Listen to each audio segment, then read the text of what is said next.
Alright, hello YouTubers, it's me again. This video here, I think I finally got a good painting that illustrates and shows what I think is the secret of doing a realistic type painting.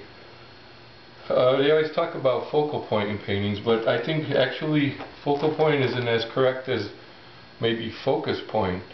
A focal point could be important in composition and something interesting, more compositionally, contrast colors, whatever. But the way the human eye sees, I think the key to making a painting that has some realism to it, and it doesn't look as cartoony, would be, say, if we were looking at the guy's helmet right here, it's the Chicago Bears, obviously. We can only focus on a small point with our eyes. If we're looking here, everything else we see is kind of in our peripheral vision, and it's really not important, and it's even kind of blurry. I mean, our brain tells us what we're seeing, but it's not that we're focusing on. We can only focus on small areas at a time.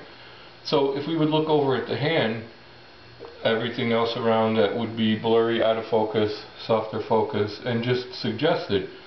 Now if we shifted our focus to even the guy in the background, the foreground would be non-important or fuzzy, blurry, out of focus, and that person would be sharp and clear.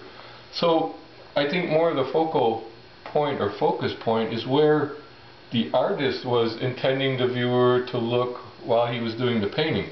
And the difference between a camera, when you take a picture of this with a camera, you get a flattened out picture. It's not even doesn't even have the depth perception that this painting does.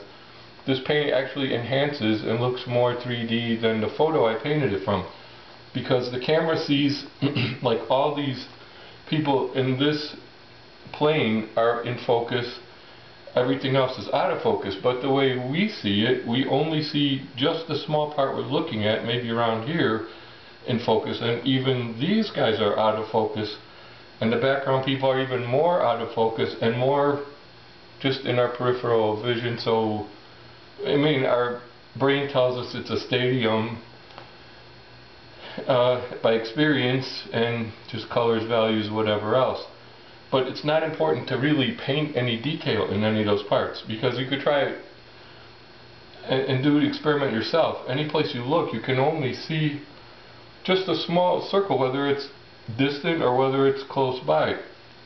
So I think the key, I even got carried away here and I actually made parts of this too sharp that I didn't want to do, but at least I resisted and left, like the football here is still fuzzy because it's quite a bit away from, say, the part you would be actually looking at. I almost have like a major and minor focal point here, like where your eye bounces back and forth. The hand maybe looks pretty sharp.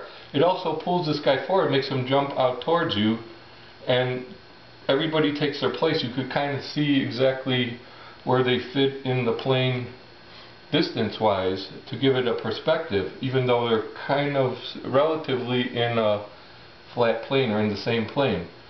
So I think it's kind of a trick like the old masters even used, and it's not even that it's a trick, but it's more correct in how we see, as opposed to how a camera sees. And why, if you're going to paint from a photograph, it's good to not just copy the photograph and how the camera throws things out of focus, but to just pick, if you like, this will cause the viewer's eye, if you look around and scan, you want to keep going back.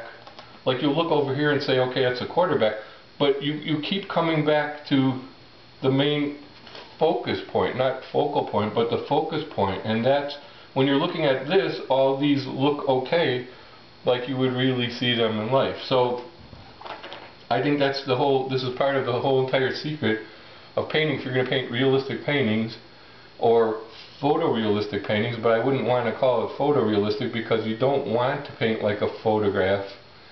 You would be better painting this from life, but you obviously couldn't sit on a chair right here and paint these people, and it's probably taken with a telephoto lens, which makes it actually a little more incorrect also.